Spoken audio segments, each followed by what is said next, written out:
दीदी का नाम है बहन बता दे। लक्ष्मी।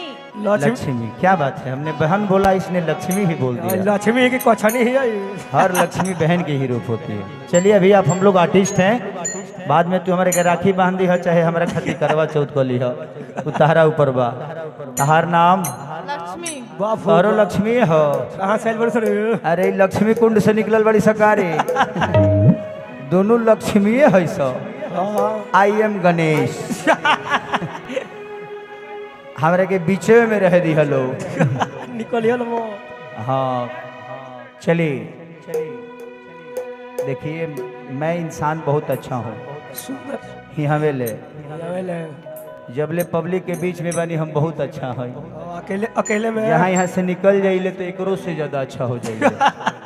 तो तू हमारा बात पर ध्यान मत दियो, हम तार लोग के कहीं छुए तो पूछिए लोग गलत तरीका से ना छुअब। ना ना छुए जितना काम हो उतने भर छुअब, ओके बाद हम छुअबे ना करब। हाँ हम ढेर ना छुई ले, एक घड़ी हमारे छुएले दिक्कत हो जाता, पर परिवार वाला भैला के बाद बड़ा दिक्कत हो जाता छुआ छुई में। देखावा हो बाबूजान भैया, वही देखावा जो रहा। हाँ आप विकास भैया और हमारे अभिनव भैया आप आइए। एक लक्ष्मी कम बैक टू यहाँ यहाँ आओ यहाँ। और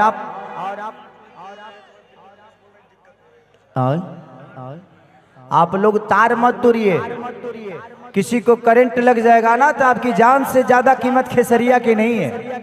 खेसरिया आपका भाई है, आपका बेटा है। आप जिएंगे तो ही खेसरिया को देख पाएंगे ना। हमारे लिए हमारी जान से कीमती आप सबकी जान है, क्योंकि खेसरिया हम जानते हैं इसी दिल्ली शहर में खेसरिया लिट्टी चोखा बेच के यहाँ ले आइल बा। हमारी जिंदगी बड़ा अद्भुत बा। अब वो करे के कहब तब शायद एगो किताब भर जाई खेसरिया के जीवन के। हमारी जिंदगी यही ना है। यहीं पे हमारे एक उमेश भैया है, उमेश यादव जी भी, जो कि बड़े प्यार करते हैं। हम यहाँ कई सारे कार्यक्रम किए हैं, लेकिन उस समय हमारे को 1500 रुपया मिलता था। दुगोला कार्यक्रम करते थे हम लोग के। बाबूजान भैया हमेशा बेंजो बजाया करते थे। लेकिन जिंदगी है, हमें पता ही नहीं था कि मैं कहाँ जाऊंगा। ना रे लगातार लो आज बार लो अलग देवे। काहे तू हमरा से डरा तारू? हम महिषासुर खानी लागत नहीं का। अरे हम हो के मरदे नु होई रे, पतिए होई हमरो मेहरारू बिया। हमारे कहने से बैठ, सुनिए ना आप लोग बैठ जाइए ना। हम कबो कबो चढ़ के होने आएंगे, कबो हेने आएंगे। हम लोग है ना। आओ आओ हो आओ तो आप लोग देखिए, दिक्कत ये है ना कि आप लोग बैठ जाएंगे तो बड़ा मजा आएगा, क्योंकि इधर तार कुछ नंगा तार है, बीच में नंगा तार है। नंगा तार बड़ा दिक्कत करता है बीच वाला। इधर बीच में है, तो प्लीज आप लोग नंगा तार मत छुइएगा, नहीं तो भिखमंगा कर देगा। नहीं तो छुएते छुएते निकल जाइएगा।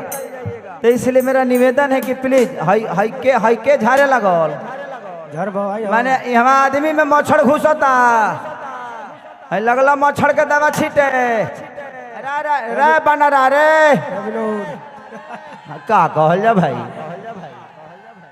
प्यार से दिखाओ भैया, थोड़ा सा मोनिटर में, सामने वाले मोनिटर में बढ़ा दीजिए। यहाँ का भी मोनिटर में उतना ही रखिए जहाँ, हाँ दोनों का सिर्फ रखिए। एगो बड़ा प्यारा गाना हमारे हिट गईले रहा। कौन? अरे कि चाहे पिया जवानी हमारी जराई रे गईला ना। थोड़ा सा और बढ़ा दीजिए, साउंड ऑपरेटर थोड़ा सा और बढ़ा दीजिए, इसको थोड़ा सा डिले रखिए। कि चढ़ल जवानी जोर भइल बा, कि ये न जाते है कमजोर भइल बा, कि छोड़ के तू चली जाला दोसरा के लगे हो।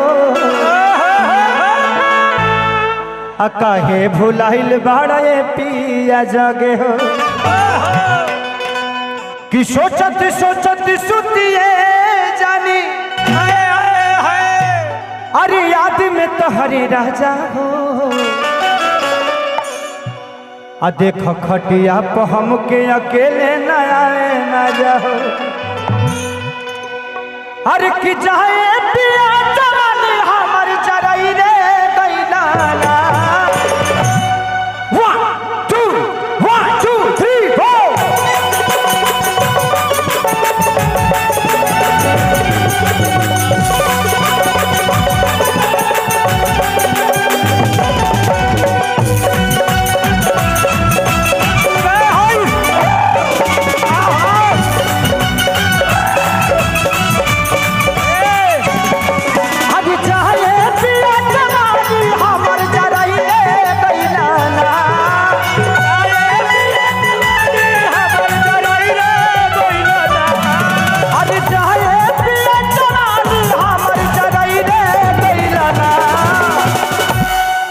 हो जरई रे गइलन।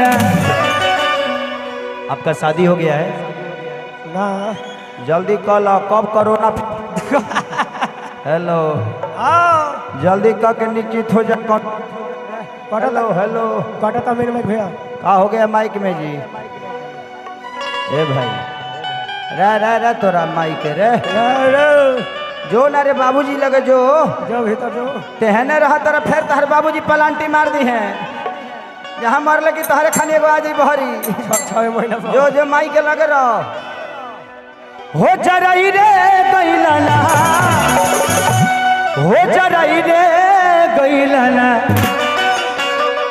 एगो नचनिए कारा ओहो स्टेज खाली करे ए राजा जी एगो नचनिए कारण कनिया के भुलई रे गइला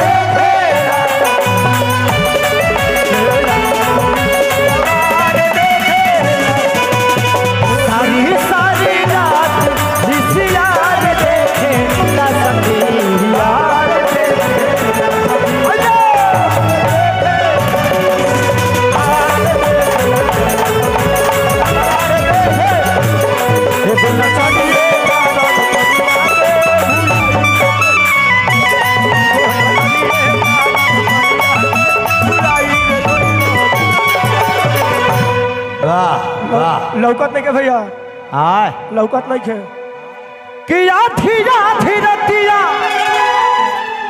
पिया बुलेटिया लेके चलो ओकर नचियो देखे जाना। जिंदगी में अपने वाइफ से बड़ा प्यार करिएगा और मैं आप लोगों को भी बता देता हूं कि झगड़ा तकरार अगर मर्द से हो ना हाँ तो 1-2 दिन में सलटा लीजिए हाँ अपने से नहीं अगर 3 दिन जा भई हाँ कि डिजिटल जमाना बा हाँ पता चलल कि राउर व्हाट्सएप ब्लॉक करके दूसरा के व्हाट्सएप पर लागल बाबू ब्लॉक कर देता। इसलिए इस जिंदगी में जब तक आपका पति जिंदा है उसका कदर कर लीजिए। पति का अगर मतलब समझना हो तो किसी विधवा औरत से पूछिए, वो बताएगी कि पति का मतलब क्या होता है। जब तक वो है आपके जीवन में उसकी इज्जत कर लीजिए, वो आपका सबसे बड़ा साथी है, आपका सबसे बड़ा दोस्त है। दाग मार दो का छिड़ किया थीरा थीरा दिया दिया बुलेटिया लेके जाना ओकर नचियो देखे जाना। अगर यहाँ का कार्यक्रम हो गया हो तो हम अपना करें हाँ कोई जगह पर कि हम बंद कर दें। लोग कराएंगे पड़े। बहुत अच्छा, आप लोग अब इधर ध्यान दीजिए। हमारे जितने भी इंस्ट्रूमेंट हैं चलेंगे कि आधी रतिया पिया बुलेटिया लेके जाना ओकर नचियो देखे जाना। चले के बताई का करत रहलो तू अरे लोग? लौकत नहीं हाँ